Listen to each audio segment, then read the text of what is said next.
We are Cam and Heather on Sea Clef, and we are on the trip of a lifetime. Come share in our adventures as we take you through the Great Lakes to Chicago, down through the river system of the Midwest, along the panhandle of Florida, across the Gulf of Mexico, and down the west side of Florida, crossing through the Okeechobee Waterway to eastern Florida. Then share in our adventures as we continue throughout the Bahamas and back up the eastern seaboard, finally returning to Canada on America's Great Loop. Today's video takes us from Little Falls, New York to Sylvan Beach on a 52.8-mile journey that would have us traversing 5 locks in 7 hours and 24 minutes. Our average speed was 7.1 miles per hour. We're in Lock 18. It's a 20-foot lift, I think. Heather's got a cable, which is we like doing a midship cable as opposed to grabbing the lines, although I've secured a stern line. I've literally tied it just to keep the stern from swinging in immediately or swinging out, pardon me. And then we'll see what happens. But steel cable. So it's kind of like the Trent Severn. As opposed to the poles or the ropes or lines that we normally have. This one does have lines, but it has these cables as well. It looks like, I think, maybe 2 on the port side and 1, 2, 3, probably 3 on this. Yeah, probably 3 on each side. And so we've grabbed one. The gates still show a crack through them, so we are not going yet. I think they have a bit of a leak up there, eh? Lock 18. Oh, that big boom would be the doors are closed. You can still see a little crack of light at the bottom there, but I'm guessing they're going to let us go. Top of the lock, everything's settled. The gates are opening. Set to go. Lock 18 is behind us.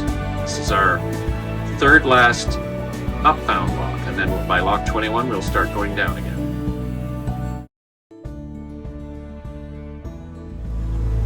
Well, it's not a nice morning this morning, but we're underway. We've done our first lock of the morning, Erie Lock 18, which was the Jacksonburg lock. 20-foot lift. It's kind of rainy and drizzly out. I guess that's the same thing. Yeah, it's not a day. Well, generally you don't want to wear any clothes you really like when you're doing the loops because sometimes the lock walls drip on you. But today is definitely not a day to wear any clothes that you really like. Makes sense. It can be a little bit gross in the lock. Yeah. Anyway, we're underway. We're hoping to make it to Sylvan Beach today. Yes. Yeah, Sylvan Beach today. We don't think that Oneida Lake will be crossable in a comfortable condition. So we're not going to do that. But we are sort of starting to plan as far as when we're going to cross Lake Ontario, which is it's important to plan that as well. We have never had such a tight passage between dredges. We're also going to be on the wrong side of the dredge. Well, our lead boat asked them for instructions, telling them that he had 5 feet draft. So he's through, so we should be okay, but it's a bit scary. We're past the E19 Frankfurt lock, probably about 1.5 miles past.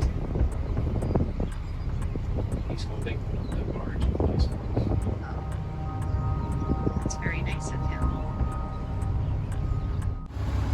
There.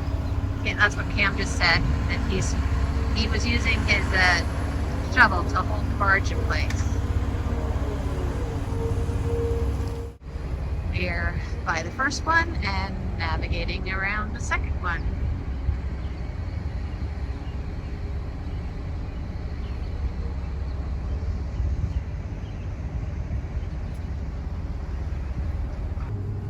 Good job, Captain. I think we are in the clear. Interestingly, today we would reach the peak of the lock system before starting to lock downward as we made our way toward Lake Ontario. We have a whole series of 22 to 23 foot bridges ahead over the next mile or two. But we get crappy reception on the VHF with our antenna down. So we're trying this time. We've got it at a little bit of a higher angle. Of course, our tip is bent there already. So we're just going through the bridge now. Just take a close look to see how we are. And we are so here.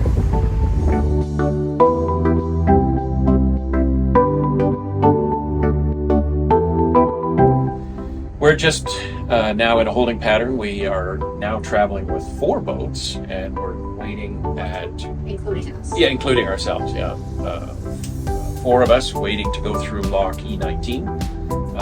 There is an eastbound vessel that's in the lock. They apparently are dumping the water now.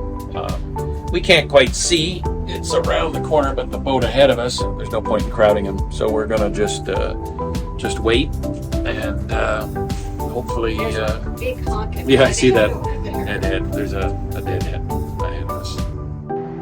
This is the first debris field we're coming up to.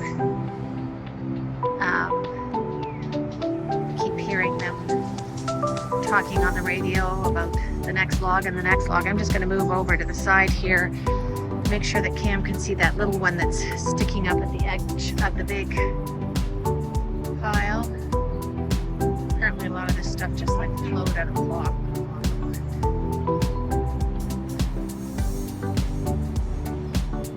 Yes, this happened after rain.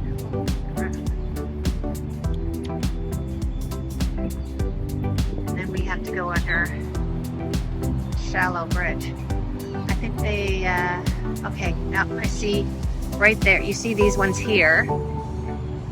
And then there's another one, there's another 2 right there and there. Oh God, 3. I'll get the boat over. We're in Lock 19. Water's starting to come in. A lot of debris in this one. 21-foot lift. We have 4 boats with us. Utica, Utica.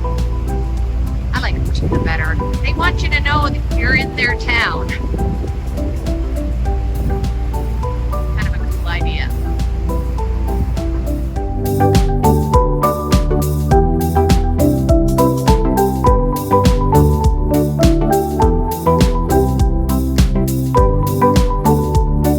We are approaching Lock E20. 4 boats again.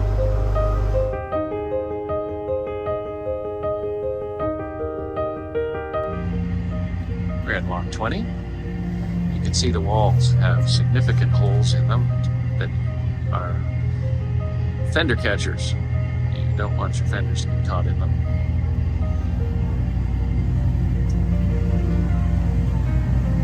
We believe it to be a 16-foot lift. This is our last lift. The rest of the time we'll be heading down to Lake Ontario. When we entered from the Hudson River, we locked up a total of 420 feet from the level of the Hudson River to the west side of Lock 20, where we reached the summit of the Erie Lock system.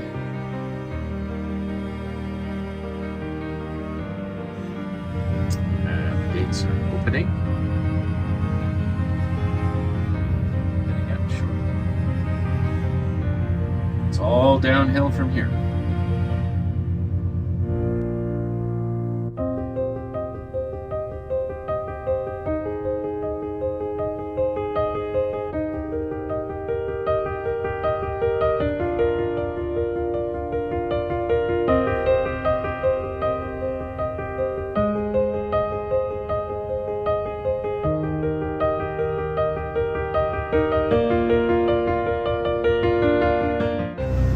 We are just approaching gate 6, which is between lock 20 and 21. Gates are open, guard gate is open, so we are good to go. I've actually never seen one closed yet.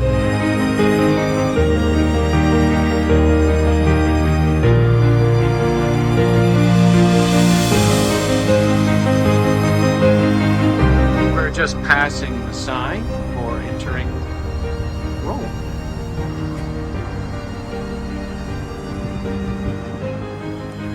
And our next gate is ahead of us. We are just passing through Rome. And there is a waterfall. Look at the skies for those trees that are trying to fall over it. I guess, yeah, they're right there.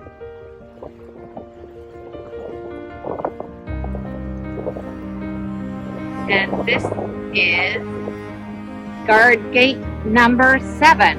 And as we were saying yesterday, the guard gates are necessary for separating man-made water areas or sections of the canal from the actual river sections.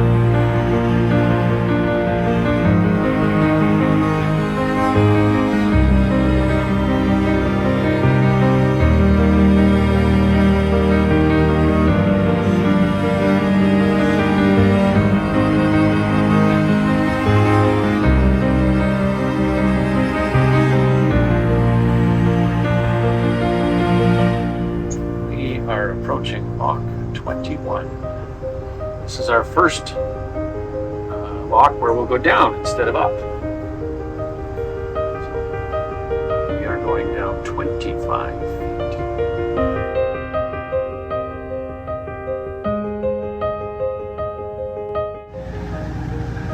We're in E21. Heather's on the bow line again, letting little by little out. I'm on the stern line, although it's not really quite stern. We don't have a line that's suitable for that. But new phenomena for this segment of the trip anyway, to be going downbound.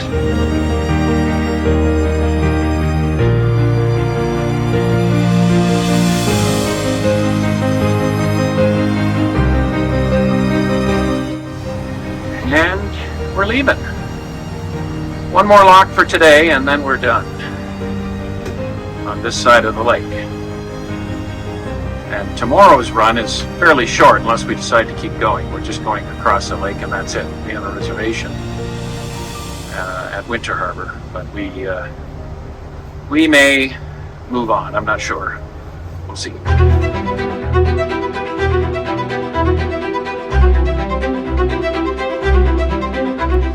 We're arriving at E22, our second lock on our trip downbound. This is another 25-foot drop.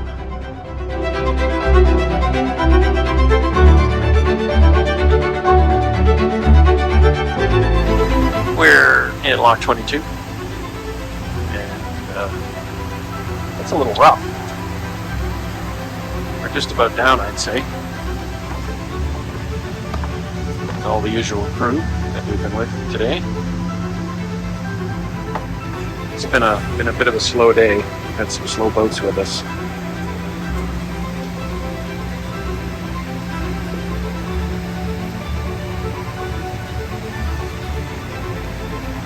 Heather's commenting to me in my ear on these little zebra mussels that are just squirting water.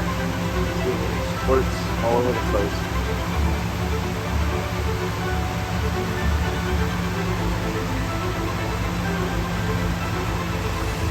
We are done with the lock and underway.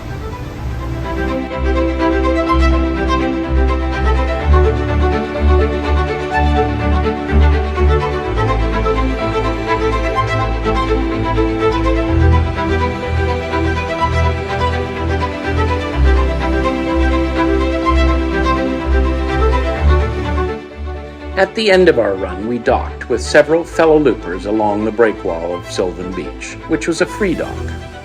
We enjoyed visiting with fellow loopers that evening. We made plans for our departure the next day, and we went out for a nice dinner with the crew from Misty Maiden, our new boat buddies.